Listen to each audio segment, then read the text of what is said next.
اللہ وکفا والصلاۃ والسلام علی عباده الذین اصطفى خصوصا علی افضلهم وخاتم النبیین محمد الامین وعلی آلہ واصحابہ اجمعین اما بعد فاعوذ باللہ من الشیطان الرجیم بسم اللہ الرحمن الرحیم لقد کان لکم فی رسول اللہ اسوۃ حسنہ صدق اللہ العظیم و صدق رسولہ الکریم رب اشرح لی صدری ویسر لی امری واحلل عقدۃ من لسانی یفقہوا قولی اللہم ارنا الحق حقا وارزقنا اتباعہ وارنا الباطل باطلا وارزقنا اجتنابہ اللہم الہمنا رشدنا وعذنا من شرور انفسنا اللہم انفعنا بما علمتنا وعلمنا ما ينفعنا وزدنا علما آمین یا رب العالمین اللہم صلی علی محمد وعلی آل محمد وبارک وسلم۔ اللہ کی توفیق سے حضور صلی اللہ علیہ وآلہ وسلم کی سیرت مطہرہ کا ہم مطالعہ کر رہے ہیں، اور اس ضمن میں کچھ بنیادی باتیں ہماری جو 2 نشستیں ہو چکی ہیں ان میں آ چکی ہیں۔ اب مزید کچھ باتیں انشاءاللہ اللہ کا نام لے کے ہم آج نشست شروع کر رہے ہیں۔ حضور صلی اللہ علیہ وآلہ وسلم کی بعثت کی جگہ عرب ہے۔ عرب کے 2 معنی علماء نے بیان کیے ہیں۔ ایک معنی تو عرب کا بے آب و گیا، ایسی زمین کے جہاں پر کچھ بھی نہیں، جس کے لیے قرآن کریم نے بے وادن غیر ذی زرع کی جو اصطلاح ہے وہ استعمال کی۔ اور ایک عرب کا معنی اچھا بولنے والا بھی ہے، یعنی بہت زیادہ مقررین اور شعراء قسم کے جو لوگ تھے وہ اس علاقے کے اندر پیدا ہوئے۔ تو 2 معنی ہیں کہ جو علماء نے اس حوالے سے بیان کیے ہیں۔ اس کے علاوہ عرب کا محل وقوع اس طرح سے ہے کہ عرب کے چاروں اطراف میں اندرونی سطح پر ریگستان ہے، اور یہ ریگستان نے گویا چاروں اطراف سے اسے یوں محفوظ کر دیا ہے کہ گویا بہت مضبوط کوئی قلعہ ہو۔ یہی وجہ ہے کہ عرب کے پڑوس کے اندر 2 بڑی بڑی ریاستیں رومن امپائر اور پرشین امپائر جو تھیں وہ موجود تھیں،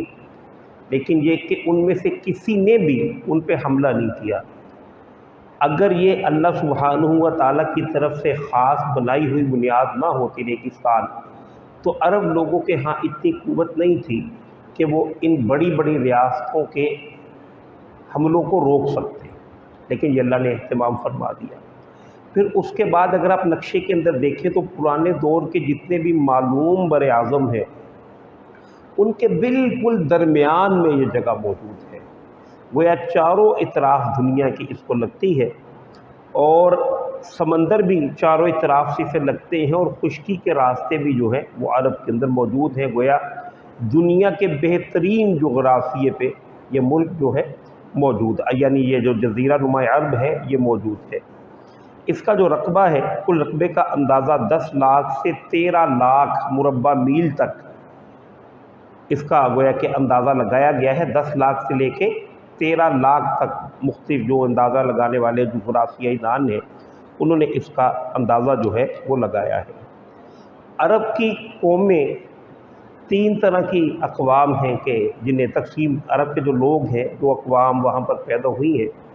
ان کو علماء نے 3 حصوں کے اندر تقسیم کیا ہے۔ نمبر 1 عرب بائدہ، یہ وہ اقوام ہیں کہ جو بالکل مٹ چکی ہیں،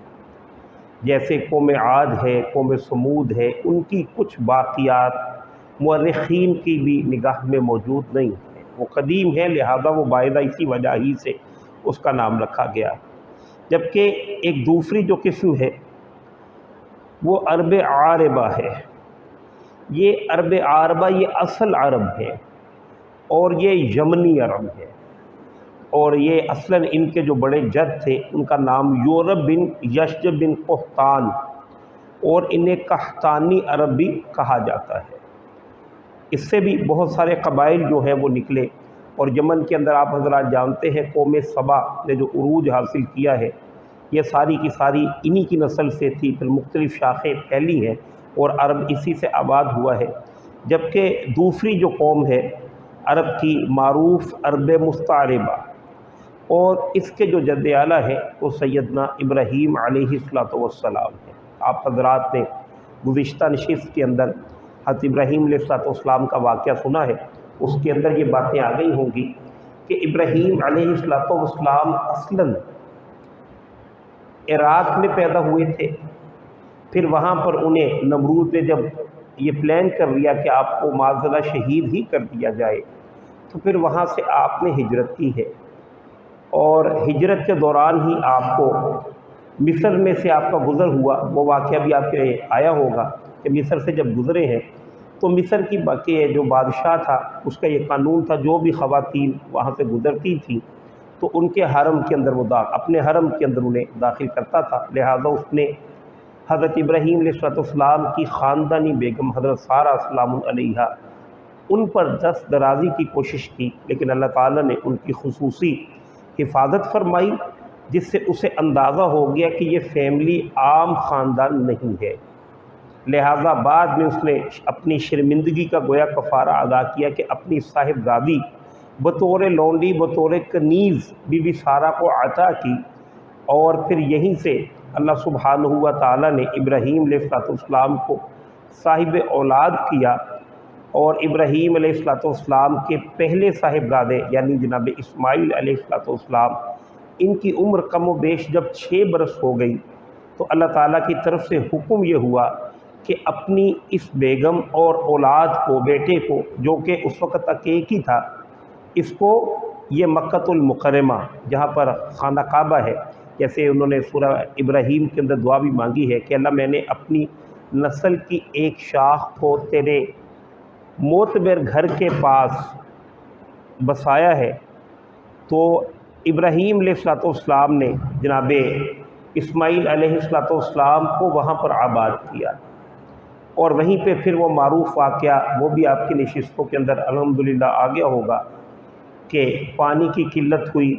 تو جناب اسماعیل علیہ السلام نے جہاں پر ایڑیاں رگڑی ہیں تو اللہ سبحانہ و تعالیٰ نے ایک انتہائی لازوال پانی کا چشمہ جو ہے وہ ان کے لیے جاری کر دیا، اور جب پانی وہاں پر آ گیا تو سمجھیے کہ زندگی کے آثار پیدا ہو گئے۔ جہاں پر چشمہ تھا دور دراز سے جانور پرندے وہ پانی کو تلاش کر لیتے ہیں، لہذا وہاں پر گئے تو ایک دور کا قبیلہ تھا بنی جرہم، ان کا گزر آگے بھی وہاں سے ہوتا تھا، پہلے بھی ہوتا رہتا تھا، لیکن اب جب آئے ہیں تو پانی کا چشمہ دیکھا ہے، اور پانی کی عرض کے اندر شدید قلت تھی۔ اس کی بنیاد پہ انہوں نے اما ہاجرہ سلام علیہا سے درخواست کی کہ ہمیں بھی یہاں پر رہنے کی اجازت دے دی جائے۔ لہذا انہوں نے اجازت دی اس شرط پہ کہ یہ جو پانی ہے اور یہ جو جگہ ہے اس کی تولیت ہمیں ہی حاصل ہوگی۔ بات طے ہو گئی، اور یوں مکۃ المکرمہ کی بھی آبادی کا اہتمام گویا کہ ہو گیا۔ گویا عرب کا جو یمن ہے وہ تو پہلے ہی سے آباد تھا، لیکن یہ کہ مکۃ المکرمہ کی آبادی کا بھی اللہ سبحانہ و تعالیٰ نے یہاں سے اہتمام فرما دیا، اور یہ بات کم و بیش حضرت عیسیٰ علیہ السلام سے بھی یا رسول اکرم صلی اللہ علیہ وآلہ وسلم سے کم و بیش 2500-2600 برس پرانا واقعہ ہے۔ اور یہیں پہ پھر ابراہیم علیہ السلام بار بار تشریف لاتے رہے، تو عام طور پر جو اندازہ کیا گیا ہے کہ ابراہیم علیہ السلام 4 مرتبہ پھر اپنی زندگی کے اندر انہوں نے مکۃ المکرمہ کے اندر چکر لگایا۔ ایک چکر تو ان کا وہ ہے جس کا تذکرہ قرآن کریم کے اندر ہے کہ جب انہوں نے اپنے بیٹے کو اللہ سبحانہ و تعالیٰ کے لیے قربان کرنے کے لیے تشریف لے کر آئے، کہ خواب تو انہوں نے دیکھا فلسطین کے اندر، لیکن یہ کہ بہرحال انہیں پھر اپنے بیٹے کے پاس آنا پڑا۔ اور اس کے بعد 3 چکر جو ہیں اس کا تذکرہ صحیح بخاری کے اندر موجود ہے کہ ابراہیم علیہ السلام 2 مرتبہ، پہلے ایک مرتبہ تشریف لائے تو اسماعیل علیہ السلام کی بیگم سے ملاقات ہوئی، لیکن یہ اس بیگم سے جب حال احوال پوچھے تو انہوں نے کچھ ناشکری کی روش کا اظہار کیا، تو ابراہیم علیہ السلام نے مشورہ دیا کہ جب تمہارے شوہر آئیں تو انہیں کہنا کہ اپنی چوکھٹ کو تبدیل کر دو۔ یہ اصل اس بات کا اعلان تھا کہ یہ جو ناشکری خاتون ہے اس سے اعراض کیا جائے، لیکن ظاہر ہے کہ ابراہیم علیہ السلام خود بھی پیغمبر تھے اور ان کے صاحبزادے وہ بھی پیغمبر تھے، اور اگر وہ حکم دیں تو وہ تو لازماً اس کی اطاعت ہوگی، لیکن دنیا کے اندر رہتے ہوئے اب اگر والدین اس بات کی طرف گویا کہ کہیں کہ کسی کو اپنی بیوی کو طلاق دے دو تو اس کو بغیر سوچے سمجھے اس پر عمل کرنا کسی طور پہ بھی مناسب طرز عمل نہیں ہے۔ پھر تیسری مرتبہ یہاں پر ملاقات نہیں ہوئی، پھر تیسری مرتبہ پھر آئے، پھر انہوں نے ان دوسری عورت سے شادی کر لی تھی، اور دوسری عورت سے شادی کر لی تھی تو یہاں پر ملاقات ہوئی تو یہ خاتون اس نے شکر گزاری کی روش اختیار کی، تو اللہ سبحانہ ہوا تعالیٰ کے اس پیغمبر نے پیغام دیا کہ اسماعیل آئیں تو انہیں کہیے گا کہ اپنی اس چوکھٹ کی حفاظت کریں، یعنی بیوی نیک ہے تو اس کی حفاظت کا اہتمام کریں۔ پھر چوتھی مرتبہ آئے ہیں کہ جس کا تذکرہ امام بخاری رحمہ اللہ نے اپنی کتاب میں کیا ہے کہ حضرت اسماعیل علیہ السلام نے درخت سے ٹیک لگائے کچھ تیر بنا رہے تھے کہ اس جناب ابراہیم علیہ السلام سے ملاقات ہوئی، اور یہی وہ ملاقات ہے کہ جس میں دونوں نے بعد میں مل کر خانہ کعبہ کی تعمیر کی ہے، جس کا تذکرہ قرآن کریم میں مختلف جگہوں پر پھیلا ہوا ہے، سورہ بقرہ کے اندر بھی ہے اور غالباً سورہ آل عمران کے اندر بھی موجود ہے۔ تعمیر کا جو میرا خیال تذکرہ صرف سورۃ البقرہ ہی کے اندر ہے۔ یہ گویا کہ وہ علاقہ آباد ہو گیا، اور پھر نمبر 2 کہ یہاں پر اللہ سبحانہ و تعالیٰ کا وہ گھر جو منہدم ہو چکا تھا دوبارہ ابراہیم علیہ السلام اور جناب اسماعیل علیہ السلام نے اس کو تعمیر فرمایا، اور اسی تعمیر ہی کے دوران حضرت اسماعیل اور جناب ابراہیم علیہ السلام نے دعا بھی مانگی اللہ تعالیٰ سے، جس میں رسول اکرم صلی اللہ علیہ وآلہ وسلم کو طلب کیا اپنی دعا میں، تو حضور صلی اللہ علیہ وآلہ وسلم پھر انہی کی نسل کے اندر سے تشریف لے کر آئے ہیں۔ گویا یہ اس دعا ہے، جیسے حضور صلی اللہ علیہ وآلہ وسلم نے خود بھی ایک موقع پر ارشاد فرمایا ہے کہ میں اپنے جد ابراہیم علیہ السلام کی دعا ہوں۔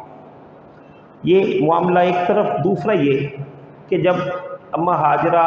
وہاں پر موجود تھیں اور قبیلہ بنو جرہم جو ہے وہ تشریف لے آیا اور وہاں پر وہ بیٹھ گئے، تو جب ابراہیم علیہ السلام اسماعیل علیہ السلام جوانی کی عمر کو پہنچ گئے تو انہوں نے اسی قبیلہ بنو جرہم کے اندر شادی کر لی، لہذا جب ایک عورت کو طلاق دی تو دوسری بھی اسی خاتون، اسی ان کے سمجھیے کہ مزاج بن عمر سے غالباً کہ جن کی صاحبزادی سے انہوں نے مزاج اصل میں نام ہے ان کا، زواد کے ساتھ ان کی صاحبزادی سے شادی کی، دوسری شادی، اور اس دوسری شادی سے اللہ سبحانہ و تعالیٰ نے انہیں 12 بیٹے عطا کیے، اور ان 12 بیٹوں میں سے 2 بیٹے نابت اور قیدار، یہ سمجھیے کہ ان کی اولاد جو ہے اس گمنامی سے مستثنی ہے، باقی ان کے 10 کے 10 جو بیٹے ہیں ان کے حوالے سے مورخین کوئی صحیح بات بتانے سے قاصر ہے، صحیح بات ان تک موجود نہیں ہے۔ اور پھر یہیں سے اسماعیل علیہ السلام ہی سے نسل چلتی رہی، اور یہیں سے یہ جو قبیلے ہیں وہ پھیلتے چلے گئے، اور اسی سے پھر پورا جزیرہ نما حجاز جو ہے وہ سمجھیے کہ آباد ہوا ہے۔ اور عرب کی امارت کے ضمن میں اس بات کو سمجھ لیجئے کہ سب سے پہلے عرب کے حاکم، یعنی جہاں پر مکہ المکرمہ ہے اس کے حاکم تو جناب اسماعیل علیہ السلام ہی رہے، اور آپ نے 137 برس کی عمر پائی، اور اس پوری عمر کے اندر آپ ہی سردار رہے۔ پھر آپ کے بعد آپ کے 2 بیٹے نابت اور قیدار، انہوں نے باری باری اقتدار کو سنبھالا، لیکن یہ کہ اس کے بعد جب دونوں بھی ان کے ہاں کمزوری پیدا ہو گئی تو بنو جرہم کے سردار مزاج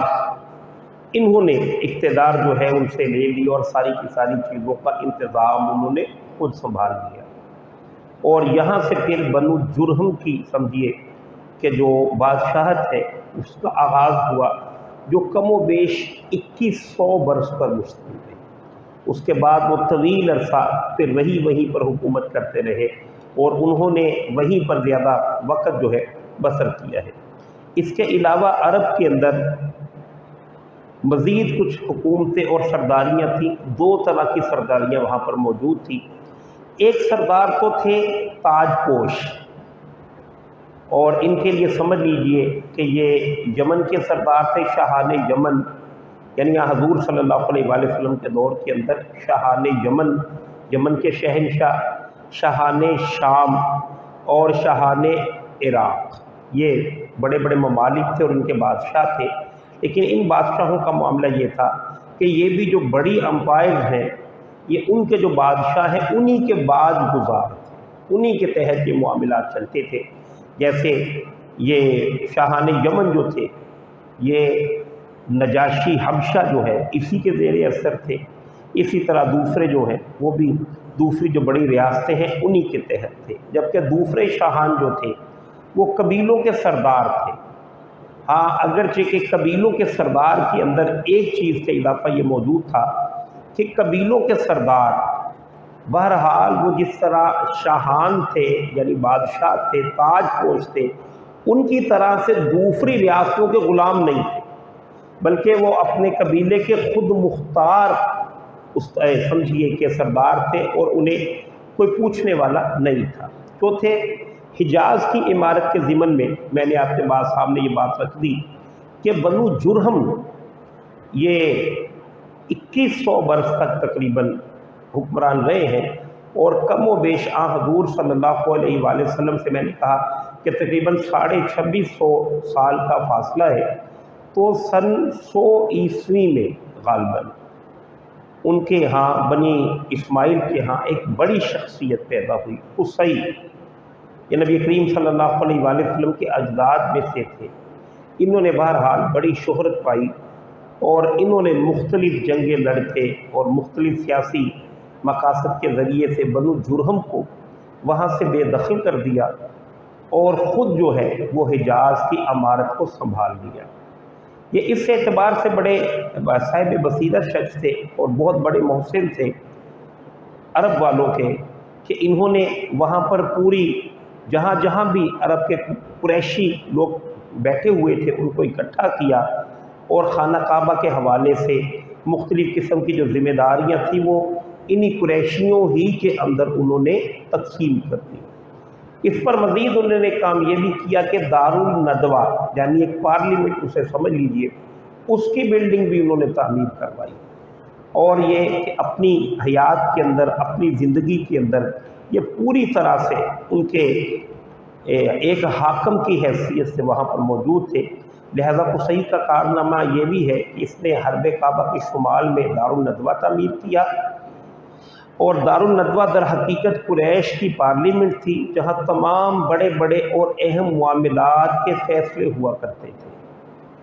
قریش پر دارالندوہ کے بڑے احسانات ہیں کیونکہ یہ ان کی وحدت کا ضامن تھا، اس سے انہیں ایک سیاسی قسم کی پروٹیکشن حاصل ہوئی، سارے قبیلوں کو بلا بھی لیا اور وہاں پر ان کو عہدے بھی دیے، ایک پارلیمنٹ کو بنا دیا اور اس کے ذریعے سے سیاسی طور پہ مستحکم کیا عربوں کو، اور یہ استحکام یعنی 20 یا 21 صدیوں کے بعد ان کو دوبارہ حاصل ہوا۔ مزید یہ کہ قصی کی کو سربراہی اور عظمت کے حسب ذیل مظاہر تھے، یعنی یہ جو لکھے ہوئے ہیں،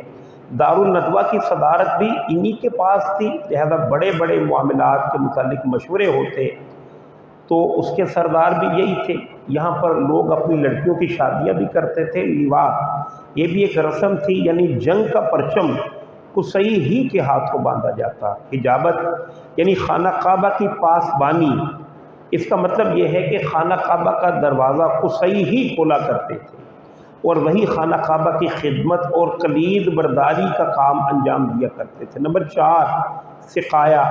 یعنی پانی پلانا۔ اس کی صورت یہ تھی کہ کچھ حوض حاجیوں کے لیے، کچھ حوضوں میں یعنی تالابوں میں حاجیوں کے لیے پانی بھر دیا جاتا تھا اور اس میں کچھ کھجوریں اور کشمش ڈال کر اسے شیریں بنا دیا جاتا، گویا کہ حج کے لیے جتنے بھی لوگ تشریف لے کر آتے ان کو ایک طرح سے اس دور کا شربت جو ہے بڑے بڑے تالابوں کی صورت میں بنا کر میں پیش کیا جاتا جس سے وہ پیتے تھے۔ نمبر 5 رفادہ، اور یہ پانی بھی یہی پلایا کرتے تھے قصی ہی۔ رفادہ حاجیوں کی میزبانی، اس کے معنی یہ ہے کہ حاجیوں کے لیے بطور ضیافت کھانا تیار کیا جاتا اور اسی مقصد کے لیے قصی نے قریش پر ایک خاص رقم مقرر کر رکھی تھی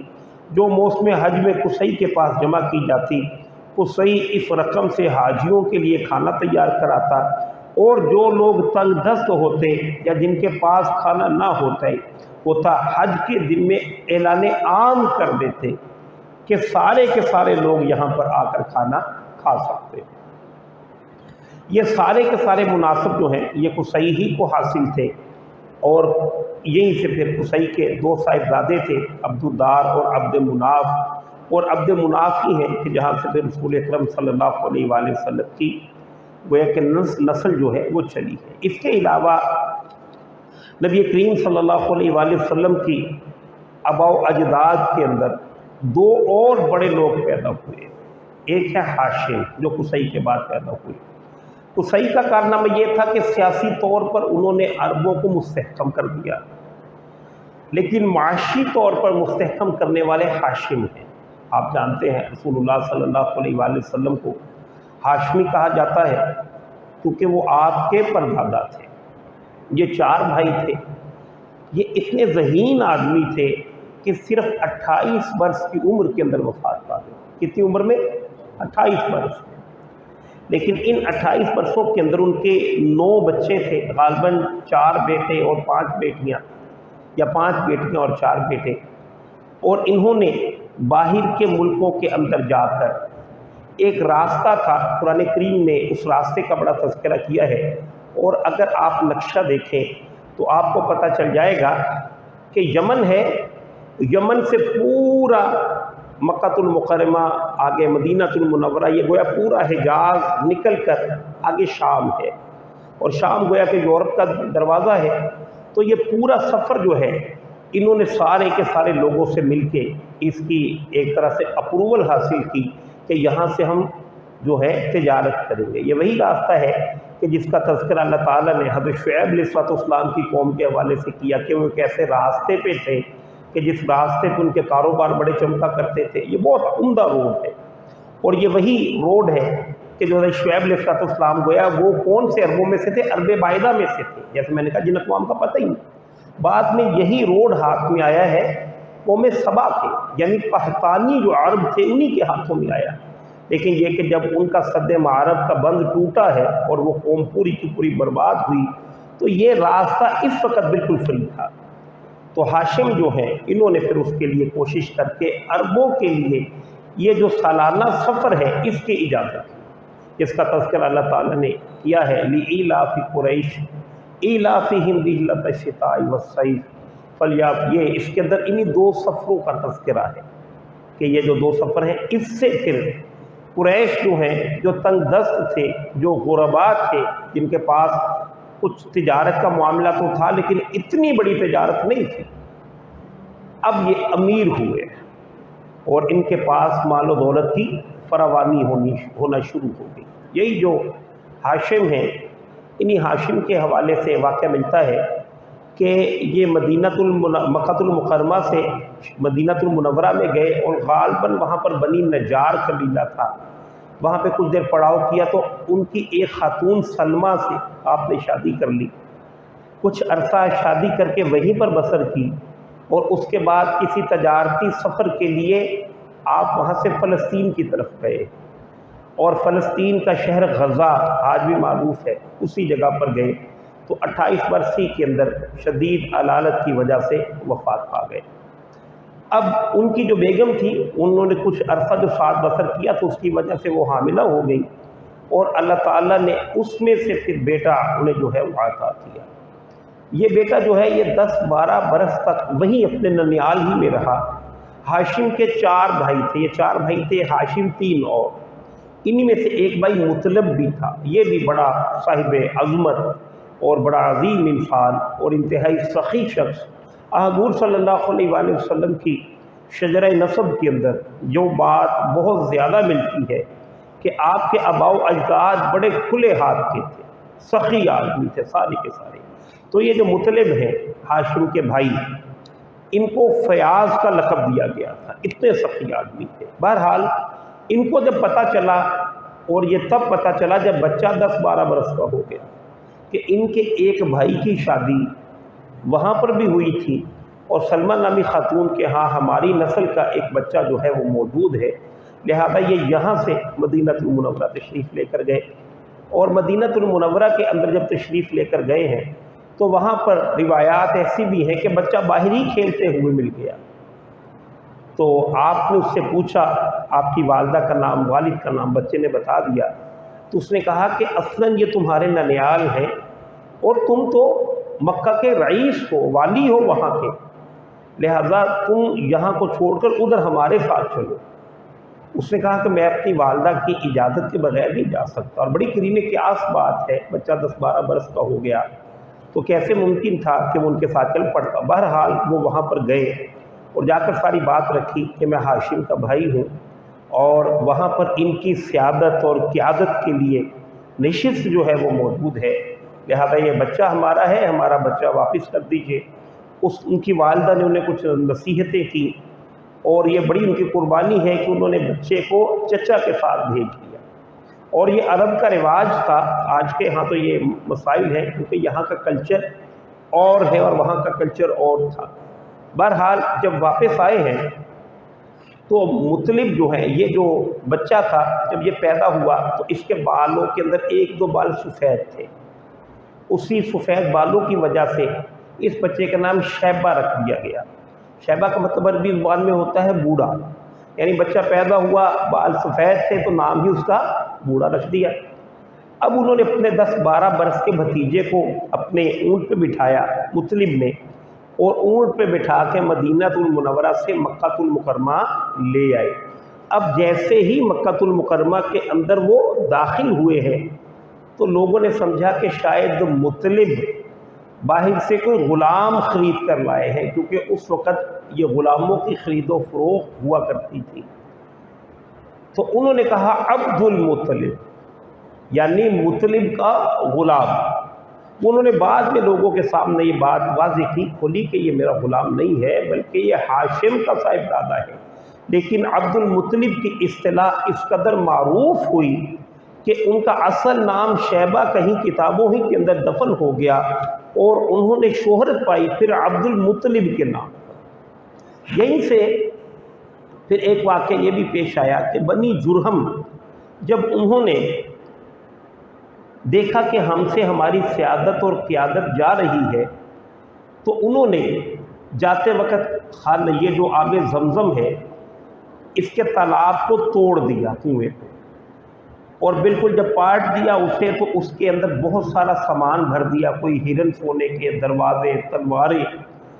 اور مٹی وغیرہ ڈال کے اس طرح سے اسے بند کر دیا کہ اس کا نشان تک نہ ملتا تھا۔ اور یہ بھی تقریباً 200-300 سال تک قصی سے لے کے جناب عبد المطلب تک یہ تقریباً بند ہی رہا۔ تو 400 برس یہ کسی کو پتہ ہی نہ چل سکا کہ آب زمزم کا چشمہ یہاں پر موجود ہے، اس طرح سے وہ بند کر کے گئے۔ لیکن یہ کہ جناب عبد المطلب کو پھر خواب آیا، اور خواب کے اندر اللہ تعالیٰ نے انہیں اس بات کا تعین کروایا کہ اس جگہ کی کھدائی کروائی جائے۔ انہوں نے کھدائی کروائی تو مکہ کے جو لوگ ہیں انہوں نے کھدائی کرنے سے منع کیا۔ پہلی بات تو یہ کہ عبد المطلب کے ایک چچا تھے نوفل، 4 بھائی تھے نا ہاشم کے، تو ایک تو مطلب تھے، جب مطلب وفات پا گئے تو انہوں نے اپنا سب کچھ اسی بھتیجے کو دیا، یا ہاشم کا جو مال تھا وہ سارا کا سارا انہی کو دیا۔ تو اس پر ان کے ایک چچا تھے نوفل، انہوں نے ان سے وہ سارا کا ساری زمین جو تھی، سین جو تھا وہ چھین لیا چچا نے۔ اس پہ انہوں نے، ابھی ان کی شادی وغیرہ بھی نہیں ہوئی تھی، یا شادی شاید ہوئی تھی لیکن بہرحال بچہ کوئی نہیں تھا، یہ بات تو پکی ہے کہ بچہ کوئی نہیں تھا۔ انہوں نے مکہ المکرمہ کے اندر لوگوں کو ندا دی، صدا دی کہ آپ ہمارے چچا اور بھتیجے کی یہ جو لڑائی ہے اس کا فیصلہ کریں۔ انہوں نے میری پوری کی پوری جائیداد پہ قبضہ کر لیا ہے، لیکن مکہ والوں نے کہا کہ آپ کا یہ خاندانی مسئلہ ہے، ہم اس کے اندر کسی درجے میں کوئی مداخلت نہیں کریں۔ لہذا پھر انہوں نے اپنے ننیال بنی نجار کو جا کر، اپنے ماموں جو ہے ان کو بلایا اور جا کر کہا کہ اس نے میری زمین چھین لی ہے۔ پھر ان کے ننیال میں سے، یعنی ان کے جو ننیال ہیں ان میں سے ان کے ماموں آئے اور انہوں نے آ کر یہ جو نوفل ہیں ان کا چچا، ان سے وہ زمین وغیرہ جو ہے وہ واپس لے کر دی، اور پھر آ کر ان کو اللہ تعالیٰ نے خواب دکھلایا۔ خواب کی بنیاد پہ انہوں نے چاہے زمزم کی کھدائی شروع کر دی۔ جب کھدائی شروع کی ہے تو یہاں پر بھی ان کے خاندان کے کچھ لوگ آ گئے اور کچھ لوگوں نے آ کر کہا کہ ہم خانہ کعبہ کے صحن میں تمہیں کھدائی کرنے کی اجازت ہرگز نہیں دیں گے۔ انہوں نے کہا کہ نہیں، مجھے اللہ سبحانہ ہوا تعالیٰ کی طرف سے خواب آیا ہے کہ یہاں کی کھدائی کروائی جائے۔ انہوں نے کہا نہیں کرنے دیں گے۔ مسائل بڑھ گئے، جھگڑا ہونے کو تھا کہ یہ معاملات پھر طے پایا اس بات پہ کہ ٹھیک ہے کھدائی کر لو، اگر کچھ ملے گا تو ہمارا بھی اس پہ اختیار ہوگا۔ اور بعض علماء نے اس طرح سے روایات نقل کی کہ وہ کہیں پر کوئی فیصلہ کروانے جا رہے تھے اس لڑائی کا، لیکن یہ کہ راستے میں کوئی ایسے واقعات انہیں پتہ چلے جس سے پتہ چلا کہ اللہ تعالیٰ کھدائی کروانا چاہتے ہیں اور عبد المطلب ہی سے کروانا چاہتے ہیں، لہٰذا انہوں نے وہ کھدائی کی اجازت دے دی، لیکن یہ شرط رکھی کہ ان کا بھی اس کے اندر کچھ حصہ ہوگا۔ جب کھدائی کروائی گئی زیادہ تو اس میں سے پھر وہ جو چیزیں انہوں نے پھینکی تھی بند کرنے کے لیے، کچھ سونے کے ہرن تھے، کچھ تلواریں تھیں، کچھ دروازے تھے، وہ نکلنا شروع ہوئے، اور یوں پوری کھدائی کے بعد آب زمزم کا چشمہ جو ہے وہ دوبارہ تقریباً 4 صدیوں کے بعد وہ دوبارہ اسے نکال لیا گیا، اور دوبارہ جو ہے اسے استفادہ حاصل کرنا شروع کیا۔ اور یہیں پہ پھر جناب عبد المطلب نے یہ بھی نظر مانی، جب یہ سارے کے سارے لوگ آ گئے اور انہوں نے یہ کہا تھا کہ ہم کھدائی نہیں کرنے دیں گے، تو پہلے بھی چچا نے ان کے ساتھ زیادتی کی تھی، اب بھی خاندان والے زیادتی کر رہے تھے، تو اب یہاں پہ انہوں نے ایک نظر مانی کہ اللہ تعالیٰ مجھے 10 بیٹے عطا فرما دے، اگر تو مجھے 10 بیٹے دے گا تو ان میں سے ایک کو اللہ کے نام پہ میں ذبح کر دوں گا۔ یہ انہوں نے گویا کہ نظر مان لی، اور اللہ سبحانہ و تعالیٰ نے انہیں 10 بیٹے عطا کر دیے، کیونکہ اس دور کے اندر تو مرکزی حکومت تو موجود نہیں تھی، اصل قوت وہی تھی کہ جس کے بیٹے ہوں، اگرچہ کہ آج حکومتیں ہیں لیکن پھر بھی جس کے بھائی بندے، جس کے بچے زیادہ ہوں، لوگ اس سے کچھ نہ کچھ کرنی کتراتے ہیں، تو اس وقت وہ طاقت ہی یہی تھی، لہذا اللہ تعالیٰ نے 10 بیٹے دے دیے۔ اب آپ نے 10 کے 10 بیٹوں کو بلایا اور کہا کہ میں نے یہ نظر مانی ہے اور اس نظر کو میں نے پورا کرنا ہے، تو میں کس کو ذبح کروں؟ تو روایات کے اندر ہے کہ سارے کے سارے جو تھے وہ ذبح ہونے کے لیے تیار تھے۔ اللہ اکبر کبیرہ۔ لیکن یہ انہوں نے قرعہ ڈالا، قرعہ اندازی کی، تو جناب عبداللہ رسول اکرم صلی اللہ علیہ وآلہ وسلم کے والد بزرگوار جو ہے ان کا نام نکلا۔ اب حضرت عبداللہ کو ساتھ لیا اور چھری پکڑی اور ساتھ میں خانہ کعبہ کی طرف ذبح کرنے کے لیے چل پڑے۔ یہ عجیب منظر تھا مکہ المکرمہ کے اندر، سارا مکہ دیکھ رہا تھا کہ ہمارے سردار اپنے بچے کو ذبح کرنے کے لیے جا رہے ہیں، لہذا چاروں اطراف سے لوگوں نے چیخنا شروع کر دیا، چلانا شروع کر دیا کہ سردار اگر آپ اس طرح کی کوئی قربانی کرو گے تو یہ رواج بن جائے گا، یہ سنت بن جائے گی، خدا را اس کام سے اپنے آپ کو بچائیں۔ لیکن یہ کہ انہوں نے کہا کہ نہیں، میں نے نظر مانی ہے اور میں نظر کو پورا کروں گا۔ یہاں پہ بھی اس خاندان کی شرافت کہ کیا کہنے کی بات ہی کہہ دی تھی، لیکن یہ کہ اس کو پورا کرنے کے لیے اپنے بیٹے کو ذبح تک کرنے کے لیے گئے ہیں۔ اصل بات یہ ہے کہ بندے کی بات ہی ہوتی ہے، اصل شے تو بندے کی بات ہی ہوا کرتی ہے اگر بندہ ہو۔ بہرحال خاص طور پر حضرت عبداللہ کے جو ننیال والے تھے انہوں نے بہت شور، بنی مخزوم انہوں نے بڑا شور ڈالا کہ ہم اپنے گویا کہ جو ہمارا نواسہ ہے ہم اسے نہیں ذبح ہونے دیں گے۔ اس پر پھر یہ بات طے پائی کہ وہاں پر ایک بہت بڑی کاہنہ تھی، اس دور کے اندر جو معاملہ جس طرح سے طے ہوتے تھے، اس کاہنہ کے پاس گئے کہ یہ نظر مانی ہے اور اس نظر کو اب پورا لازم کرنا ہے، یہ لوگ بچے کو ذبح نہیں کرنے دے رہے، تو اب میں کیا کروں؟ اس پر یہ کہ اس خاتون نے کہا کہ آپ 2 بچیاں لیں، ایک میں 10 اونٹ رکھیں اور ایک میں عبداللہ لکھیں، پرچیاں پھینکیں، اگر 10 اونٹ نکل آئیں تو ان 10 اونٹوں کو ذبح کر دیں، یہ عبداللہ کا کفارہ ہوگا، لیکن اگر اونٹ کا نام نہ نکلے، عبداللہ کا نام نکلا ہے تو 10 اور بڑھا دیں، پھر نہ نکلے تو 10 اور بڑھا دیں، اور 10 بڑھاتے چلے جائیں جب تک کہ اونٹوں والا پورا نہ نکلے۔ لہذا حضرت عبد المطلب نے 10 اونٹ ایک پرچی پہ لکھے جس طرح ہم کمیٹیاں نکالتے ہیں، اور عبداللہ ایک اونٹ پہ لکھا، ایک پرچی پہ لکھا، پھینکا ہے، نام نکلا عبداللہ، 20 کر دیے گئے، پھر پھینکا، پھر عبداللہ، 30 کر دیے گئے، پھر پھینکا، پھر عبداللہ، 40 کر دیے گئے، پھر پھینکا، پھر عبداللہ، 50 کر دیے گئے، پھر عبداللہ، 60 کر دیے، پھر عبداللہ، یہاں تک کہ جب 100 اونٹ پورے ہو گئے تو تب پرچی جو ہے وہ اونٹوں کے نام کی نکلی۔ اور اس پر اپنی بات کو پورا کرنے کے لیے جناب عبد المطلب نے 100 اونٹوں کو ذبح کیا، اور ذبح کر کے انہوں نے وہ سارا کا سارا گوشت غربا اور مساکین اور شہری اور جانوروں کے لیے چھوڑ دیا، اس میں سے کچھ بھی نہیں لیا۔ یہی بات ہے، اسی کو رسول اکرم صلی اللہ علیہ وآلہ وسلم نے سراہا ایک موقع پہ، اور آپ نے ارشاد فرمایا انا ابن ذبیحتان، کہ میں 2 ذبح ہونے والوں کا بیٹا ہوں۔ اللہ اکبر کبیرہ۔ حضور صلی اللہ علیہ وآلہ وسلم نے اپنے والد بزرگوار کو کہاں جا کر جناب اسماعیل علیہ السلام کے ساتھ جا کر بالکل ملا دیا، ایک ہی تسمیہ کا صیغہ کہہ دیا کہ میں 2 ذبح ہونے والوں کا بیٹا ہوں۔ اور یہی سے یہ گویا کہ ان کے والد کا معاملہ ہے۔ عرب کے ہاں جو مذاہب تھے ان میں سے سب سے بڑا مذہب اس وقت جو چل رہا تھا وہ مذہب بت پرستی تھا۔ یہ بت پرستی جو ہے یہ کہا جاتا ہے کہ غالباً یہ اس کی اصل تاریخ بھی کہیں لکھی ہے کہ بنو خزاعہ کا سردار عمر بن لخی منظر عام پر آیا، اور اس کی نشو و نما بڑی نیکوکاری، صدقہ و خیرات اور دینی امور سے گہری دلچسپی تھی۔ یعنی یہ کوئی ایسا شخص تھا جس طرح کے مذہبی پیشوا ہوتے ہیں بلند قسم کے، اور ظاہر ہے کہ کچھ نہ کچھ ان کے ہاں بنیادی اوصاف تھے، کوئی سخاوت، کوئی نرم دلی، لیکن یہ کہ اصل برائی کیا تھی؟ قیاس آرائی۔ لوگوں نے اس کے اچھے اخلاق کی وجہ سے اسے اون کیا، لیکن اس کے ہاں خرابی یہ پیدا ہو گئی کہ ظن اور گمان کی بنیاد پہ اس نے کہ اس کا چکر لگا ایران کی طرف، تو وہاں پر جا کر وہ کچھ وہاں پر بت پرستی تھی، بت لے کر آ گئے، اور آ کر اس نے ان بتوں کو خانہ کعبہ کے اندر رکھ دیا، اور یہیں سے عرب کے اندر بت پرستی کی گویا کہ جو رسم ہے وہ چل پڑی۔ یہ شخص ظاہری طور پہ نیک شخص نظر آتا تھا، لیکن یہ کہ ظن اور گمان پر بدعات اور خرافات بہرحال یہ شرک ہی پہ آ کے منتج ہوا کرتی ہے۔ کہاں یہ لوگ ابراہیم علیہ السلام کی نسل میں سے تھے،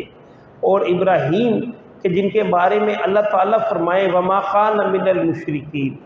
کہ وہ مشرکین میں سے نہیں تھے، لیکن یہ کہ نسل کے اندر یہ بت پرستی پیدا ہوئی، اور اتنی ترقی اس بت پرستی نے کی،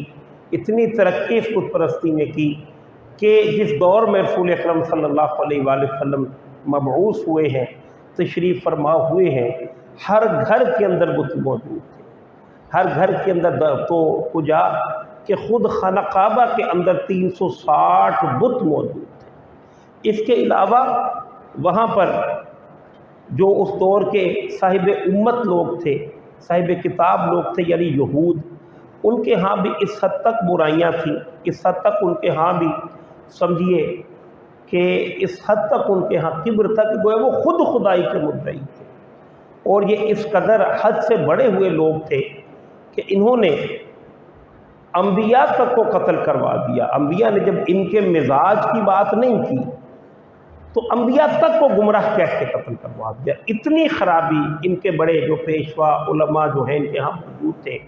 اور یہ بھی کہا جاتا ہے کہ بت پرستی کے لیے کچھ بت تو وہ ایران سے لے کے آیا، اور 5 بت ایسے بھی ہیں جن کا تذکرہ اللہ تعالیٰ نے سورہ نوح علیہ السلام کے اندر کیا ہے، ود، سواع، یغوث، یعوق، نصر۔ تو اس کے بارے میں کہا جاتا ہے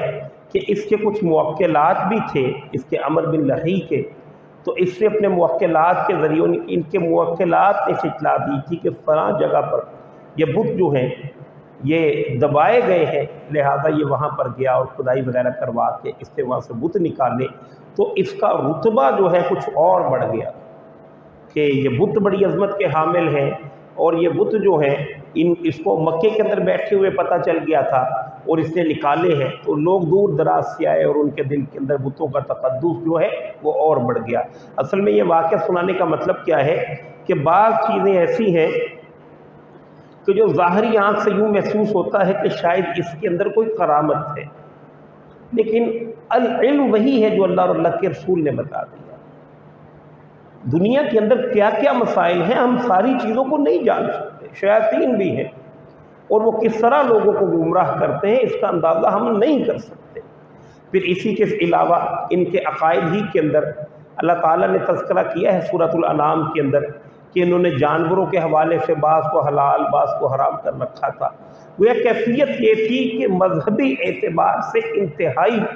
انحطاط اور زوال کا شکار، یہ کیفیت تو ان کی یہاں تھی۔ گویا اب ہمارے سامنے آج کی نشست کے اندر یہ بات بھی آ گئی کہ عرب آباد کیسے ہوا، عرب کا معاش کیا تھی،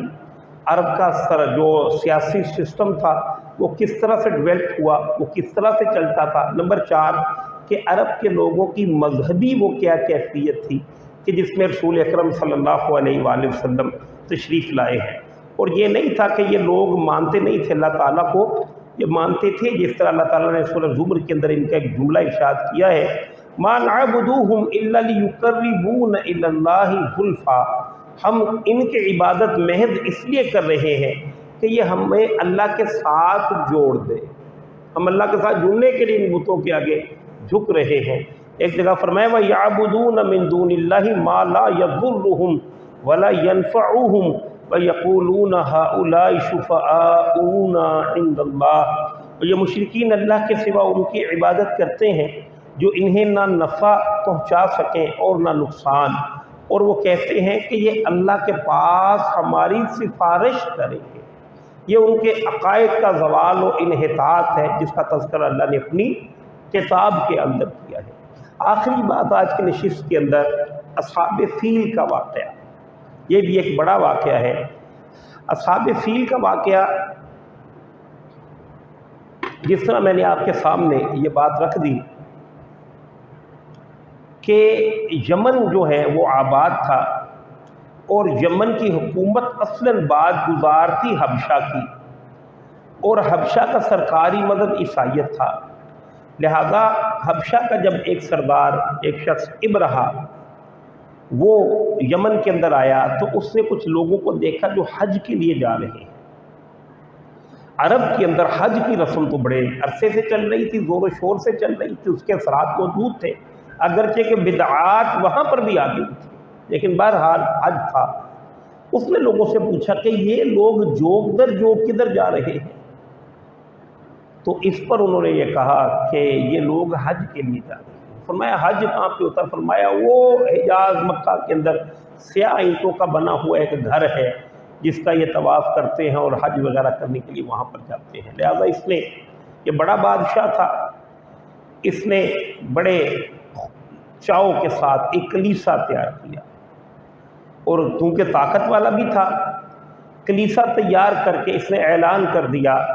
کہ اب آئندہ سال حج یہاں پر ہوا کرے گا، اس بیت اللہ کے اندر حج نہیں ہوگا۔ اور لوگوں کو اس طرح سے بھی اس نے، جس طرح ہم آج کے دور کے اندر یہ ایڈ وغیرہ سے تشہیر کرتے ہیں، تشہیر بھی کی کہ یہ جگہ ہر اعتبار سے پرسکون ہے، اس جگہ کے اندر آپ کو ویل فیسیلیٹ کیا جائے گا، آپ کو ہر طرح کی سہولیات میسر آئیں گی، یہ ہے بھی شہر کے اندر، لہذا یہیں پر حج کی۔ مکہ کے جو لوگ تھے ان کے ہاں تو حج کی محبت جو ہے اور خانہ کعبہ کی جو محبت ہے وہ پھیلی ہوئی تھی،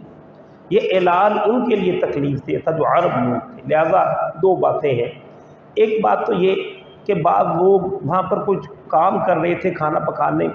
کا کچھ کر رہے تھے، انہوں نے آگ لگائی اور آگ لگ گئی اس کلیسا کو، وہ جو بنایا تھا اس نے چرچ وغیرہ، تو اس پہ وہ ری ایکشن میں آ گیا۔ اور ایک روایت اور ہے کہ جب مکہ والوں کو یا عربوں کو جب یہ پتہ چلا کہ یہ شخص خانہ کعبہ کی جگہ اس نے اس گھر کو بنایا ہے، تو وہ اس کے اندر گیا، اس نے وہاں پر پخانہ کیا اور اپنے ہاتھوں کے ساتھ پورے اس کلیسا کے اندر اس کو گویا کہ بالکل ناپاک کر دیا۔ یہ اظہار نفرت تھا ان کا کہ ہم یہاں پر حج کے لیے نہیں آئیں گے، حج کے لیے اسی گھر کے اندر آئیں گے۔ جو اللہ تعالیٰ نے گھر بنایا ہے، اب یہ جواز بن گیا، عبرہ کے لیے یہ جواز بن گیا خانہ کعبہ پر چڑھائی کا، کہ تم نے ہمارے گھر کی توہین کی ہے، ہم تمہارے گھر کی توہین کریں گے۔ لہذا اسی کے لیے پھر 70,000 کے قریب لوگوں کو لے کے، جس میں غالباً 9 یا 13 ہاتھی بھی تھے، اور ایک بہت بڑے ہاتھی پہ وہ خود سوار تھا، اور یہ گیا ہے خانہ کعبہ کو ڈھانے کے لیے۔ بڑا تفصیلی واقعہ ہے، لمبا سفر ہے۔ جیسے میں نے کہا تھا کہ یمن سے جائے تو سینٹر کے اندر سعودیہ ہے، اور اس سے آگے پھر سیریا ہے، تو یہ سارا سفر کرتے ہوئے مختلف علاقوں سے ہوتا ہوا خانہ کعبہ کا راستہ پوچھتا ہوا، بلکہ ایک دو جگہوں سے لوگوں کو اس نے، بعض قبائل کو فتح کیا، بعض ایک دو قبیلوں نے راستے میں اسے روکنے کی کوشش کی، لیکن وہ چھوٹے چھوٹے قبائل اور یہ اتنا بڑا لشکر 70,000 کا، یعنی عرب کی آبادی کل کتنی تھی کہ غزوہ بدر کے اندر اگر مسلمان 313 ہیں تو کفار بھی تو 1,000 ہی تھے۔ بہت بڑا لشکر جب آیا ہے، جسے احزاب کہا جاتا ہے، غزوۃ الاحزاب، حزب کی جمع یعنی جماعتیں، تو وہ بھی 12,000 کے قریب کفار تھے۔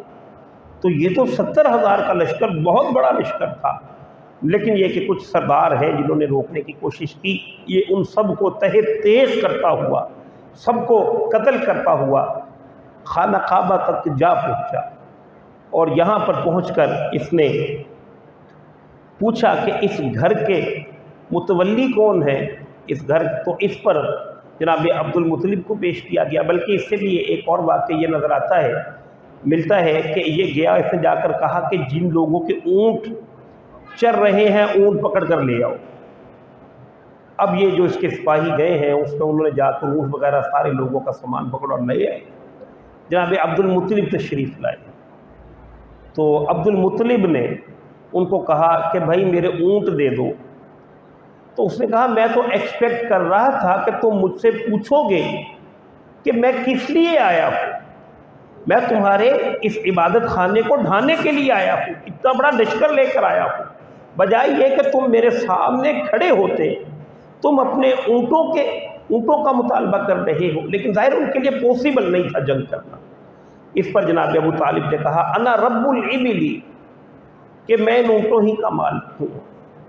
اور اس گھر کا بھی ایک مالک ہے، وہ اپنے گھر کی خود ہی حفاظت کر لے گا، وہ جانے اس کا گھر جانے، لیکن یہ کہ میرے اونٹ ہیں، میرے اونٹ مجھے واپس کر دو۔ اس نے کہا کہ کل تک یہ سارا علاقہ خالی کر دو، ہم نے اس خانہ کعبہ کو ڈھانا ہے، اور ڈھاتے ہوئے اگر خالی نہیں کرو گے تو تم سب کو بھی کچل دیا جائے گا۔ یہ مفسرین نے اشعار لکھے ہیں جناب عبد المطلب کے، کہ جس موقع پہ پھر انہوں نے اپنی پوری بستی کو کہا کہ شہر سے نکل جائیں، چند لوگ تھے، اور کہا کہ ان پہاڑوں کے اندر چلے جائیں، اور ایسے عمدہ اشعار انہوں نے گویا کہ اللہ تعالیٰ کو لجاجت کے ساتھ پکارا ہے۔ وہ عربی کے اشعار جس میں وہ کہا ہے کہ اللہ ہر کوئی اپنے گھر کی حفاظت کرتا ہے، آج تو بھی اپنے گھر کی حفاظت کر، کیونکہ ان کے پاس قوت نہیں تھی کہ کھڑے ہو سکتے۔ بہرحال پھر اللہ تعالیٰ کی طرف سے وہ معجزہ ہوا کہ جسے تاریخ انسانیت نے ہمیشہ کے لیے قرآن کی زینت بنا کر محفوظ کر دیا۔ اللہ سبحانہ و تعالیٰ نے، وہ جب آ گیا ہے لشکر، تو کچھ چڑیاں تھیں، ابابیل کا جس کو اللہ تعالیٰ نے نام دیا، یہ چھوٹی چھوٹی چڑیاں تھیں سیاہ رنگ کی،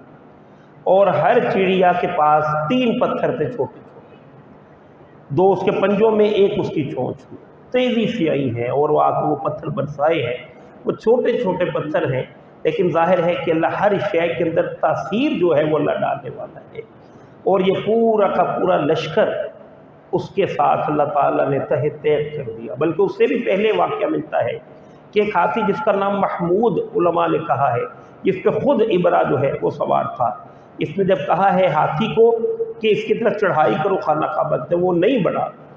جب اسے دائیں بائیں کی طرف دوڑاتے وہ بھاگتا، لیکن جب کہتے خانہ کعبہ کی طرف بڑھو وہ آگے نہیں بڑھتا تھا۔ لیکن یہ کہ پھر اللہ تعالیٰ نے وہ جھنڈ بھیجا، اور اس جھنڈ کے ذریعے سے سارے کے سارے لوگوں کو، جو 70,000 کے قریب لوگ ہیں، ان کے ہاں بگدڑ مچ گئی، تیزی کے ساتھ کچھ لوگ مر گئے، جو بچ گئے وہ تیزی سے واپسی کی طرف بھاگے، جس پر اللہ تعالیٰ نے تذکرہ کیا الم تر کیف فعل ربک باصحاب الفیل، اے نبی کہ آپ نے نہیں دیکھا کہ اللہ تعالیٰ نے ہاتھی والوں کے ساتھ کیا ان کی ساری کی ساری چال کو کج نہیں کر دیا؟ اور اللہ تعالیٰ نے صرف پرندے بھیجے چھوٹے چھوٹے، الم تر کیف فعل ربک باصحاب الفیل الم یجعل کیدہم فی تضلیل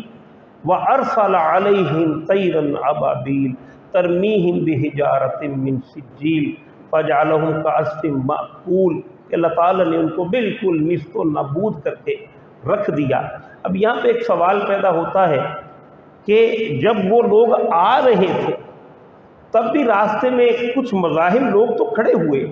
اللہ تعالیٰ چاہتا تو ان سے فتح دلوا دیتا، اللہ تعالیٰ نے چھوٹے چھوٹے پرندوں سے فتح دلوا دی تو وہ تو پھر بھی انسان تھے، لیکن اللہ تعالیٰ نے کہا کہ یہ لوگ ایک دفعہ چلے جائیں